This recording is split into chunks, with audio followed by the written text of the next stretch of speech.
Apa yang terjadi, Bung Tio dan pemirsa, kita lihat pelatih Advent Riedel sedikit memprotes, mengangkat tangan, ada sesuatu di kotak penalti Indonesia. Kita lihat bagaimana perseteruan yang tentunya tensi yang sangat tinggi di lapangan kali ini. Dan kita saksikan bagaimana terjadi dorong-mendorong di dalam kotak penalti. Dan kita lihat sedikit mengganggu konsentrasi lawan. Ya, kita lihat kembali Indonesia kita ball out, tampaknya sebuah hal yang menarik kalau kita saksikan adanya sebuah laser yang tampaknya mengganggu bagi penjaga gawang Indonesia. Tampaknya wasit pun menghentikan pertandingan. Ini menjadi sebuah hal yang tidak pantas dicontoh. Tidak memiliki sebuah aturan. Supporter datang mengacaukan pertandingan, bukan mendukung tim besar mereka. Ya, merugikan. Ya, sportivitas fair play memang ini menjadi catatan bahwa publik Singapura mengganggu dengan laser, dan ini bukan yang pertama kalinya di semifinal saat menghadapi Vietnam. Ya, Malaysia di semifinal saat menghadapi Vietnam, supporter Malaysia juga mengganggu penjaga gawang dari Vietnam, dan sempat di gol pertama Muhammad Safis Ali, penjaga gawang Dwi Tantrong mengakui bahwa dia terganggu dengan laser saat Muhammad Safis Ali melakukan sundulan memanfaatkan tendangan bebas dari Syafiq Rahim. Ya, itulah bagaimana diskusi antara Raja Gopal, Alfred Riedel dan juga wasit Toma Masaki. Tampaknya selain laser pun di sana kita lihat bagaimana suara petasan bergemuruh di Stadion Nasional Bukit Jalil. Tampaknya ini sebuah hal yang tidak boleh dilakukan oleh supporter yang datang ke stadion. Kita saksikan pun Menpora hadir di sana. Ya, kita harus belajar dewasa, supporter harus belajar dewasa bagaimana pertandingan, ada aturan-aturan. Pemain-pemain kita juga harus tetap, saya pikir, dalam konsentrasi yang tinggi. Kita punya kualitas sebetulnya, kita punya kualitas. Rekor kita sempurna. Bahkan kalau kita lihat catatan hingga semifinal, the best team sepanjang turnamen ini adalah Indonesia. Yeah. Dan Malaysia adalah dalam posisi yang sedang mengejar Indonesia. Jadi kita melihat bagaimana ngototnya mereka, walaupun saya tidak membenarkan ada yang namanya petasan, mercon, lalu laser di stadion. Ya, ini sebuah hal yang tampaknya memang jangan ditiru oleh supporter Indonesia, karena supporter Malaysia tampaknya tidak memiliki aturan. Bisa dikatakan demikian, betul? Ya, saya pikir Indonesia punya kualitas untuk menang tanpa harus dibantu supporter dengan laser, dengan petasan, dengan mercon. Saya percaya tim asuhan Riedel ini punya kemampuan. Christian Gonzalez, Yongki maupun Irfan, atau siapapun punya kemampuan.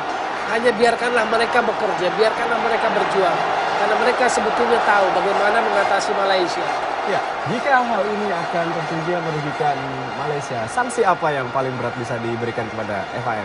Saya pikir mereka akan mendapatkan sanksi, misalnya mereka akan diskor atau mendapatkan ban, tidak bisa melaksanakan pertandingan internasional. Dan ini adalah wasit dari Jepang. Inspektur pertandingan tadi juga sudah dilapori, bahkan sebelum pertandingan juga saya pikir ancaman atau gangguan dari sinar laser sudah dibicarakan pula. Apa kita masih menunggu apa keputusan dari wasit Toma Masaki dan juga inspektur pertandingan, apa yang akan dilakukan di pertandingan ini yang terhenti di menit ke-54. Tentunya masih 0-0 di leg pertama final Piala AFF 2010. Ya, ini menjadi sebuah hal yang sangat memalukan tentunya bagi Malaysia, karena mereka tidak mampu menjalankan tugasnya sebagai tuan rumah dengan baik. Dan tampaknya banyak sekali petasan yang masuk ke stadion. Ini tidak ada di Indonesia, sebuah kebanggaan bagi Indonesia tentunya. Ya, saya pikir perlu belajar bahwa Indonesia harus menghilangkan petasan. Dalam pertandingan semifinal terakhir masih ada dari tribun atas petasan-petasan yang masih lolos. Saya pikir Indonesia harus menunjukkan bangsa yang lebih besar, supporter bola yang lebih beretika, tahu sportivitas, tahu fair play. Tidak perlulah melakukan hal seperti itu, karena tim kita saat ini tim yang sedang bertumbuh, terus menciptakan sebuah progres. Bahwa dalam pertandingan ini Indonesia sedang kesulitan, ini normal, ini away pertama. Dan kita lihat Malaysia pun sudah berubah dibandingkan penampilan perdana. Tapi kita belum kalah, kita masih 0-0. Dan kalau kita ada gangguan, sebetulnya yang rugi adalah dua tim ini. Ya, betul. Kalau kita lihat ke pertandingan, Anda melihat apakah terjadi sebuah perubahan dilakukan oleh Alfred Riedel di babak kedua tadi? Saya pikir belum terlalu terlihat, karena Malaysia juga coba ambil ritme dengan kontrol.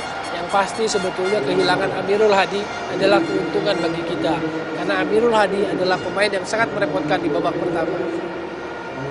Ya, tampaknya memang kalau kita mendapatkan kabar bahwa ini tampaknya memang masalah laser menjadi masalah utama dan juga tentunya lemparan-lemparan petasan bisa masuk. Apakah Anda melihat ini ketidakmampuan polisi Malaysia menjaga supporter yang masuk sehingga masih ada petasan yang bisa masuk ke dalam stadion? Memang pada dasarnya prosedur adalah diperiksa di setiap gate, di setiap pintu masuk tribun. Tetapi memang yang luar biasanya, entah kenapa supporter selalu bisa meloloskan barang-barang yang sebetulnya tidak boleh, misalnya petasan dan sebagainya. Padahal yang namanya minuman air minum mineral pun kan dipindahkan dari botol plastiknya ke dalam kantong plastik. Lucunya tapi petasan bisa masuk, laser bisa masuk. Walaupun sebetulnya agak sulit ya. Laser mengincar mata itu sebetulnya sulit karena penjaga Markus kan selalu bergerak. Agak sulit. Tapi ini sebuah gangguan. Ya, tentunya pertandingan akan segera dilanjutkan dan kita berharap Indonesia tidak terganggu dengan situasi ini. Sebuah keuntungan bagi Malaysia, tendangan bebas